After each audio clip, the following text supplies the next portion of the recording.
तो hello guys, कैसे हो आप सभी लोग। आज हम फिर से एक्सप्लेन करने जा रहे हैं काइजू नंबर 8 सीजन 2 के एपिसोड 8 पार्ट 2 को। अगर आपने इससे पहले बाकी के एपिसोड्स नहीं देखे हैं, मैंने डिस्क्रिप्शन में लिंक दे दिया है, आप वहां से जाकर देख सकते हो। और हाँ, एपिसोड शुरू करने से पहले जिन भी लोगों ने चैनल को सब्सक्राइब नहीं किया तो वो लोग चैनल को सब्सक्राइब करना मत भूलना, क्योंकि जब भी मैं वीडियो डालूंगा तो आपके पास नोटिफिकेशन आ जाएगी। तो चलिए वीडियो को शुरू करते हैं। तो एपिसोड की स्टार्टिंग में हम कुछ समय पहले का सीन देखते हैं, जहाँ पे कोनोगी भागते हुए होशिनो के पास आती है। जब वो ट्रेनिंग कर रहा होता है, होशिनो उसको इस तरीके से यहाँ आने की वजह पूछता है तो कोनोगी बताती है काइजू 10 जाग चुका है और ऐसी हालत में भी उसके पास कॉन्शियसनेस की कैपेबिलिटी है। होशिनो कोनोगी को उससे पूछताछ करने के लिए कहता है कि उसके अलावा अब कितने काइजूज है जो कि यहाँ पर हमला कर सकते हैं। कोनोगी होशिनो को बताती है कि काइजू 10 किसी से भी बात नहीं करना चाहता सिवाय वाइस कैप्टन के। ये सुनकर होशिनो चौंक जाता है। स्टाफ रूम के सभी मेंबर्स बैठकर काइजू नंबर 10 को देख रहे होते हैं और उनको यकीन नहीं होता कि इस हालत में होने के बावजूद भी उसका लेवल 5.7 है। मीना कहती है कि वो खुद को रीजनरेट तो नहीं कर सकता क्योंकि उसका कोर इस समय पर डैमेज्ड है। तभी 036 का गेट खोलकर होशिनो अंदर आ जाता है और उसके पास उसकी कटाना भी होती है, जिसको हम स्क्रीन में देख सकते हैं। और वो फिर काइजू नंबर 10 से कहता है कि उसको कैसा महसूस हो रहा है। इतनी गहरी नींद के बाद होशिनो की बात सुनकर काइजू 10 उसकी तरफ देखने लगता है। तभी काइजू 10 काफी तेजी के साथ चिल्लाता है, जिसकी दहाड़ सुनकर होशिनो बिल्कुल भी पीछे नहीं हटता, लेकिन उसकी दहाड़ का प्रेशर स्टाफ रूम तक चले जाता है और स्टाफ रूम के सभी मेंबर्स को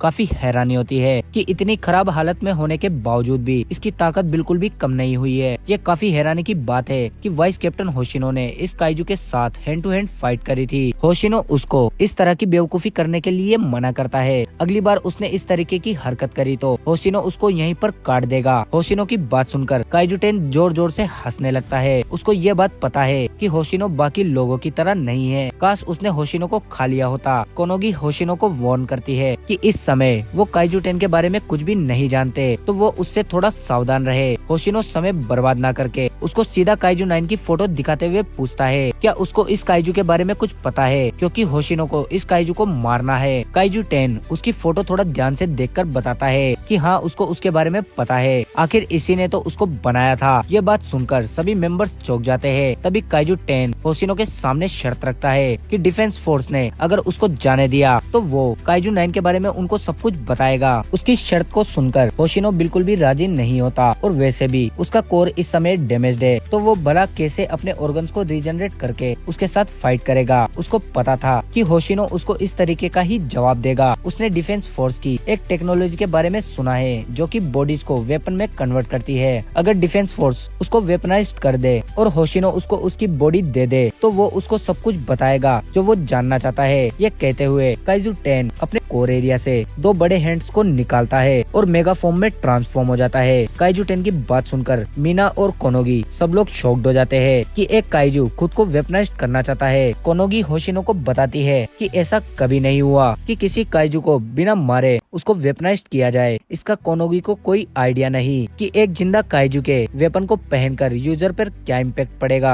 काइजू नंबर 10 के रीजनरेट हैंड्स पिघलने लगते हैं और वो बताता है कि उसकी फाइट होशिनो के साथ काफी मजेदार थी, बिल्कुल किसी सपने की तरह। लेकिन होशिनो बताता है कि उसको उसके साथ लड़ाई करके बिल्कुल भी मजा नहीं आया। और तभी काइजू 10 भाप लेता है कि होशिनो झूठ बोल रहा है। उसने होशिनो के साथ फाइट करी थी, उसको अच्छे से पता है कि होशिनो को लड़ाई करते वक्त मजा आ रहा था या नहीं। उसकी बात सुनकर होशिनो चौंक जाता है कि वो भी लड़ाई को एंजॉय कर रहा था। होशिनो और वो दोनों एक जैसे हैं। जब रोमांचक लड़ाई के बीच खून खराबा हो तो इससे फर्क नहीं पड़ता, भले ही तुम्हारे सामने कोई इंसान हो या फिर कोई काइजू। काइजू 10 की बात सुनकर सभी लोग चौंक जाते हैं और होशिनो कुछ समय मांगता है उसकी शर्त पूरी करने के लिए। और जब वो गेट से बाहर आता है तो काफी अजीब सी शक्ल बनाकर कोनोगी से पूछता है कि आखिर काइजू 10 के साथ क्या गड़बड़ है, वो इस तरीके की बातें कर कर मुझको क्यों डरा रहा है, जबकि उस लड़ाई के वक्त मैंने फील किया था कि मैं उसके हाथों से बस मरने ही वाला हूँ। हालांकि जब वो वेपन बन भी गया तो मैं उसको बिल्कुल भी नहीं पहनना चाहता। कोनोगी काइजू 10 की इस शर्त के खिलाफ होती है कि ऐसा ना हो कि कि काइजू 9 होशिनो को अपना एक वेसल बना ले।